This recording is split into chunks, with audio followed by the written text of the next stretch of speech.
This is part 2 of a 2-part lecture series on the technological developments that influence food availability.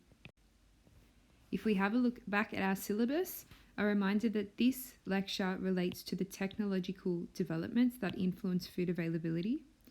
In our last lecture, we did already have a look at the first dash, particularly production and manufacturing processes. But for this lecture, we're going to be looking at tools and equipment, storage and distribution techniques, and marketplace practices. So to begin, we're going to look at how technology has influenced the availability of food through innovating equipment and tools that relate to food production. There have been many changes to equipment and tools due to technology. These developments have led to efficient food production, saving time, energy, and labour. Computers have also had a significant role in making equipment, tools, and appliances automated. That means that they don't require any human input or manual labour, and a really good example of this is the Thermomix.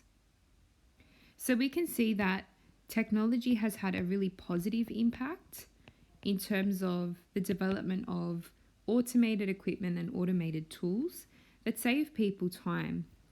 And in today's society, people do lack time, and they also lack the skill and the knowledge when it comes to food preparation. So having technology involved is really beneficial. Since the Industrial Revolution, food production has been constantly and evolving due to technology. Steam was the main power source that used to power machines at this time. However, the development of electricity as a source of power since has led to electric tools in the workplace and the home where electric appliances are used domestically. And we can see here the range of electric appliances that are probably found in your own kitchens at home, but we definitely have them at school. And they just make food processing and the making of food far more efficient and far easier. So technology has meant that food is very available to us because of these appliances. Electric appliances such as ovens, toasters, and dishwashers all use electricity to improve the domestic household by reducing physical labour. A good example of this is the KitchenAid. Now, the KitchenAid is a benchtop mixer, and it can be used to make different batters or doughs without needing to actually stand and do the work yourself by using a wooden spoon or a whisk. And you simply can put the machine on using the automated functions as it's attached to electricity, and you can walk away and then come back and the work is done. So it does save a lot of time, and also it saves a lot of energy, because when you make something using a KitchenAid, it's going to take a lot less time than if you were to do the work manually. So nowadays there are a range of appliances that are just like the KitchenAid. So the Thermomix on the previous slide is another example, as well as the air fryer. As you can see, and you're all aware of this, it's gained increasing popularity. And these integrate built-in computer systems, as you can see through the digital screens, which are quite intuitive. So intuitive means that they can respond, really easily to the environment. And what they can do is they can have a timer placed on them. They can increase or decrease temperature. They can stabilize temperatures. You can often store recipes in them, not necessarily the air fryer, but definitely the Thermomix. You can store recipes and it can give you those step-by-step instructions on how to produce a meal. So they are intuitive, they're quite smart, and they do save time and energy within the household. So there's lots of benefits of technology in terms of tools. Now we're going to have a look at another specific example, which is refrigeration. And particularly we're going to be looking at refrigeration in the food industry and then refrigeration in the household. So long ago, snow and ice, cool streams, springs, caves, and cellars were used to keep food cold. The icebox was also used within the home prior to the refrigerator. And you can see the icebox on the right-hand side here. So that's what was traditionally used within the household. Now, refrigeration did transform the food industry. I just want you to take a moment to think about where refrigerators exist, because they're not just in our houses. There's refrigerators throughout the entire food production chain in terms of the food industry. For example, delivery trucks, they have refrigerators that are inbuilt. Supermarkets have refrigerators at the supermarket shops. Petrol stations have refrigerators. Aeroplanes have refrigerators. Canteens have refrigerators. Hospitals. There's so many different places that use refrigerators. So they have had quite a significant impact on mainly food safety because refrigerators, we know, cool foods below or between 0 and 4 degrees Celsius. So they keep food safe, but they also preserve food and keep it fresh for a long amount of time. So refrigeration really did transform the food industry, not only for households, but for manufacturing plants, shops and supermarkets, as well as transport systems like trucks to move food from place to place safely. And this became available in the mid-19th century commercially. So once refrigerated train carriages and ships became available, perishable foods, that means foods that have a short shelf life, they were able to be transported on a global scale from nation to nation. So by the end of the 19th century, many Australian households still stored their perishable foods in that insulated icebox that was usually made of wood and lined with tin or zinc for insulation. These used large blocks of ice that were delivered every few days to keep food cold. However, with the introduction of electricity, refrigerators and later freezers became an appliance that everybody could rely upon for food preservation and storage.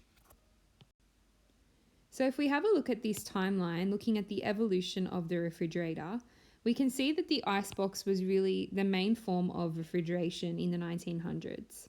However, since that time, we've seen a range of different advancements.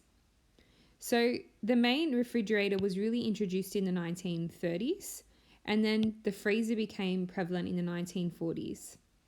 However, it wasn't really until the 1980s and the 1990s that component of the refrigerator where you could have a drink station or a purified water station was actually inbuilt. And then you'll notice that the color change within the 90s and the 2000s saw the creation of, stainless steel appliances or aluminium appliances as opposed to white goods. Now, as the 2000s progressed, you would see here that Samsung, they did develop a 4-door refrigerator with Wi-Fi enabled LCD screening. And then the future looks at, obviously, a robot, but the future is yet to be determined. But it just goes to show that from the humble icebox to the smart fridge, the business of keeping your food and drinks cold has kept designers and scientists busy for over 100 years. So with the evolution of household appliances through technology, so as household appliances have changed over time, food products have also been innovated because of these appliances. And a range of food products were developed using these appliances, which were ultimately created to save people time and energy within the home. So in the late 20th century, products including dried instant soups, self-heating meals, ready-to-eat frozen and microwavable meals, as well as recipe bases like simmer sauces and slow cooker sachets, and finally smoothie cubes with frozen fruit were introduced. So these are all utilized with different pieces or different appliances. For example, with dried instant soups, using a kettle. For self-heating meals, that heats itself but also using a microwave assists with that. Ready-to-eat frozen meals can use an oven, and the microwavable meal can use an oven. A recipe base can use something like an electric fry pan, and that is also used with simmer sauces. Slow cooker sachets are used with obviously a slow cooker, which is an appliance. And smoothie cubes, which is frozen cubes of, frozen fruit and yogurt and other ingredients, are used because of the blender. So because of these new appliances, new food products were also developed with technology, and these food products are consistently being developed even today. So as an example here, we can see these smoothie cubes. They're called super cubes and they are available at Woolworths. And the range of different flavors are berry digest smoothies, choc banana smoothie, super green smoothie, and then the wake me up smoothie. So you simply put these smoothie cubes into a blender, blitz it up, and then you have, a boost juice style drink that you can have at home. Another example here is the lean cuisine. Now this one is a frozen meal. So because of technology of the freezer and also by using a convection oven, that has allowed for this product to be quite common in most people's freezers where they'll have frozen meals. And you can see here, this is the generic brand of a frozen meal from the Woolworths Select brand, but ultimately it does the same thing. So it's ready in 9 minutes, it serves one person, and it can just be simply popped in the oven and then eaten. We've got a few more examples here. So we have that slow cooker recipe base that you use with a slow cooker. So you simply add meats and vegetables and water, and then you cook it for several hours in the slow cooker, and then you have a meal for 4 people. Microwavable rice is another product, as you can see in the middle here. And this means that instead of spending time boiling rice from scratch, you can simply pop this pouch in the microwave for 90 seconds. And finally, we have a range of different frozen foods, and an example here is arancini that you simply pop in the freezer from the freezer into the oven, and it saves people time. And technology has meant that firstly, the product can be frozen, and secondly, it can be cooked in an oven or in an air fryer. So now that we've had a look at those tools, appliances and equipment, we're going to move on to storage and distribution techniques. So this is the next dash in your syllabus, and you should be updating your study notes in the next part of the table. So globally, enough food is produced to feed everyone in the world, but the food does not always reach those who need it most. One of the reasons for this problem is due to storage and distribution. This means that food suppliers must design and build facilities to protect food from contamination and spoilage after harvest, but before distribution and processing, and governments must build and maintain transport systems like road networks to actually distribute foods to where it's actually needed. Technology has allowed the development of sophisticated storage systems for wheat and other grains. So we're going to look at how technology has been used to store and distribute wheat.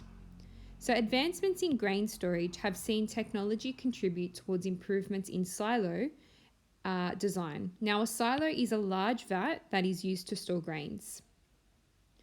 Now, silos have the capacity to monitor, so that word there should say monitor, the following. So the silo has technology built in, and it can consider the things that are in the dot point. So it can manage temperature, moisture and ventilation, spoilage prevention through advanced digital technologies, and it also has automated monitoring controls that optimize the condition of grain stored in silos, flat storage warehouses and piles. So this technology really does maintain a perfect environment. So it does maintain a safe environment for foods using this technology. Now, as we can see here, this is an example of a silo.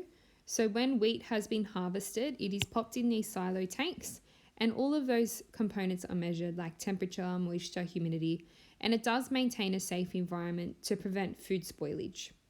Now, other things that are inbuilt in these storage systems are what we call cold storage sensors. Now, these are disposable chemical indicators that are available for cold shipments. So if you're actually transporting a food product in a refrigerated environment. So these indicators change color if temperatures exceed safe levels. For example, we can see through this second one that this color has turned pink, which means that the environment has obviously exceeded the safe level. So it might have gone, to 10 degrees Celsius when it really should be at 0 degrees Celsius. So this allows the receiver, or the person or the company that's actually receiving the goods, to easily confirm if the foods have actually arrived in a safe condition and if they've stayed outside of the temperature danger zone of 5 to 60 degrees. So that is just reiterated there at the bottom, making sure that foods are safe and they are outside of the temperature danger zone of 5 to 60 degrees. So in terms of storage and distribution and technology, there have been a lot of responses to the environmental concerns of consumers. So transportation generally has a really negative impact on the environment, mainly due to the burning of fossil fuels, which contribute to carbon emissions and, as a result, global warming. Therefore, alternative forms of fuel, such as solar and wind energy, are being used for storage and transportation within the food industry. Additionally, electric vehicles are being used in delivery vans to reduce the negative environmental effects. Intelligent transport systems also utilize technology. So, intelligent transport systems can raise system performance, reduce travel times, improve safety, and enhance customer experience. The Victorian Government is currently trialling an intelligent transport system, signalling on the Melbourne Metropolitan Rail Network and the use of intelligent systems to try and manage roads and improve transport and logistic routes. Now, autonomous and driverless vehicles are also being used, and they are being considered as part of a future intelligent transport system, whereby drivers aren't actually needed. So we can see here this example of an autonomous, form of transport.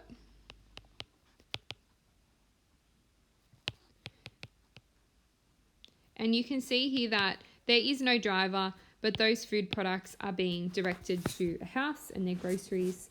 And it does utilize technology to do this. So this is perhaps the future of how food delivery will look in Australia.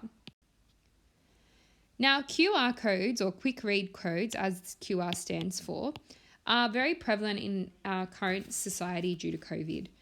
However, they are also used in our food industry when it comes to tracking food when the food travels from paddock to plate. So technology has meant that there is a lot more transparency for consumers, which means we know more information about food products. And we can find this out in terms of where the food was processed, when, and where it has actually come from. So QR codes are actually placed on food packages, allowing consumers to scan the barcodes and actually access this information using their smartphones on how it has travelled from farm to consumer. So you can see here, this is the QR code that would be placed on a food package, and this is the output or the information that a person would have be able to, access, or this information they could see. So they'd be able to see the name of the product. So this is a whole milk with 3.5% fat. It is from the Boydles Dairy Farm. It's a 1 litre container. It was produced on the 13th of the 7th, 2020, and it is due to expire on the 3rd of August, 2020. So this just goes to show how technology has been used to actually track food as it's being transported and distributed, with the benefit of keeping consumers informed. This means if you scan a food product and it doesn't come from Australia, you might actually change your mind about purchasing that food product. And if you scan, for example, that barcode, if it's fruit and veg, and you notice that it was actually grown and harvested several months ago, then you also might think twice about purchasing that food product. So the way that this works is that food travels through a production chain from production to processing, distribution, and then retail. So retail is basically where you get your food products from Coles and Woolies, and production is where the food is grown on the farm. Processing and distribution occur with a company. For example, in this instance, we can use SPC Ardmona or Cadbury. So those are two examples of companies within the food industry. So data is actually recorded at each of the stages of a food product being grown and developed, and this data is put into a cloud where that information is stored. So you can see at each stage, information is collected through the cloud, and it is then put into a QR code. Now, people or consumers, when they access and purchase the product, they can then access this QR code and they can trace the product and access the data. So this is quite a powerful thing for consumers, and it really does keep those food companies genuine in the information they provide, because they can't really mislead you when that information is coming straight from the source. And you can see here that it uses actually blockchain technology to actually build those layers of information as the food items travel into the farms, to the warehouse, and then to the different shops. So the QR codes of individual food items utilize information from this blockchain technology to pass it on to consumers about where the food products have actually come from on the agri-food chain. So it allows for easy traceability. All right, we're now looking at the last dash for this syllabus dot point, and this dash is about the changes in the marketplace. So to begin, we need to actually know what marketplace means and how we can define this term marketplace. So the first dash here actually provides us a very clear definition on what marketplace is defined as. So the marketplace is where consumers purchase goods and services that they want or need. So it's where you actually go to buy food products. So the marketplace in the past actually saw foods and goods sold locally in stores, which actually offered personal service. So it was a very personal experience when people went to the supermarket. Before the supermarket, consumers purchased food from door-to-door sellers like the milkman, or at markets and specialist food shops like greengrocers, butchers, and fishmongers. So there were very specialised shops selling different types of food. The food was mostly fresh, natural, and unprocessed. The modern marketplace is quite different. It provides fresh food options as well as a range of ready-to-eat processed foods. And the marketplace has changed because of technology. Foods can actually be processed, as we've learnt, because of technological advancements. And not only are those traditional methods of food processing common, but so too are those most recent examples. For example, canning, freeze drying, or even pasteurization. So because of technology, food has been able to be, produced in a way that it's ready to eat for consumers. Now, these food products have actually saved consumers a lot of time, and these food products cater for the general decrease in food preparation skills that we've seen over the years. People don't know how to cook as well these days compared to many years ago, particularly with the shift in society going from, a household where there was one breadwinner to now having dual career families. And because there are dual career families, often the female in the family or the mother figure is working, and as a result doesn't have as much time to cook foods from scratch as they would have in the 1950s and 60s. So consumers nowadays also drive to the supermarket, and they make decisions based on what's available to them at the time. Marketing is also used to bombard consumers with a vast array of goods packaged and displayed in a way that captures the attention of the buyers. So there's a lot of advertising that takes place within the marketplace. Today, goods can also be purchased from smaller corner stores, specialty shops, niche retailers, farmers markets, and paddock-to-plate producers. So we do see these specialist shops. For example, a good example is Campese, which is in the local area where we go to school. And this is a niche retailer. It is a butcher, but they sell small goods, and it's a deli that obviously sells really high quality produce. In addition, food products can be obtained in person, but they can also be purchased over the internet. So that's a really direct way that technology has actually made food more available to us.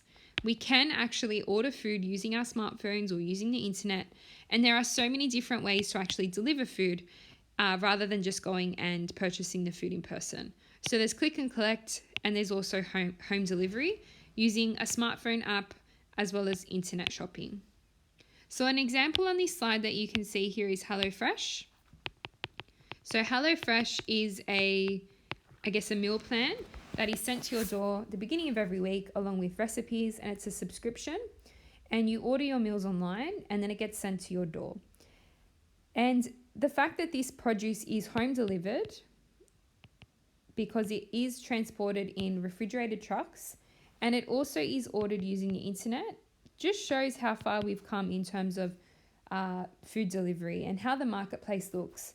A lot of people don't even go to the shops. And a lot of people that purchase HelloFresh, they actually don't have time to go to the shops, and they don't want to go to the shops.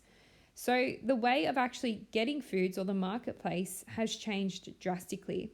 And we see a lot of different brands that produce a very similar concept to what HelloFresh is doing. Additionally, the marketplace or supermarkets have changed in that self-serve checkouts are now utilized. So self-serve checkouts use, these self-serve portals, and you are often using EFTPOS or even smart pay methods like using an app such as your Apple Wallet on your smartphone or on your iPhone to actually pay for foods. And this allows people to serve themselves. They can use technology to pay for their produce, and technology has led to this innovation. So there's actually no need for cashiers anymore. They still exist, but you'll notice that at supermarkets like Coles and Woolworths, these are the main way that people will pay for their groceries. Now, continuing on with Woolies, Woolworths have this Woolworths app that actually has changed the way that people shop in the modern marketplace. So I'm going to go through some of the characteristics and features of this app. The first one is that you can build a list on the Woolworths app and you can use the product finder. That means that it actually tells you which aisle the food product is found in, and it tells you the price. So Woolworths supermarkets usually have more than 15,000 items in stock, and the app lists the aisle and the location of every item in every single store. Customers create a list on the Woolworths website or the app when they're at home, and they can organise the list by aisle, which helps them save time when they're looking for different food items. Additionally, this app has a queue tracker to avoid busy periods. So those wanting to shop at a quiet time can use the queue tracker tool, which provides real-time data about any queues that may be in effect at a Woolworths store to support capacity limits. It also shows how busy each store is hour by hour each day, with the patterns based on recent transactions. So people can plan their shop at quieter parts of the day. So as you can see here, this is the Granville Woolworths store, and you can see that the busy times of the day are noted in red. So 1 p.m. is clearly the busiest time based on this data that's been taken from sales transactions. But 7 a.m. is a quiet time to go, and so too is later on in the evening. Another feature which you might not have heard of, or you might have seen but you're not really sure what it is the Order Direct to Boot pickup. So there's also the option of contactless pickup service available from 140 supermarkets around New South Wales, which means consumers don't even need to leave their cars to collect their shopping. Instead, people can order their shopping online and have a staff member pick the items and carry it out, placing it onto the boot of their car.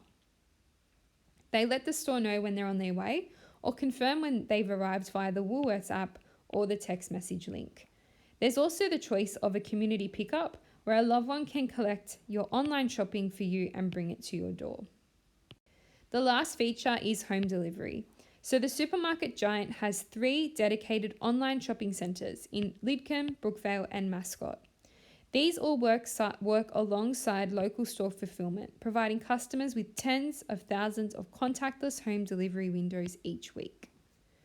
So this slide, or these sets of slides, really just show how the marketplace has changed and how people or consumers can actually acquire goods and services in the food industry through the use of technology.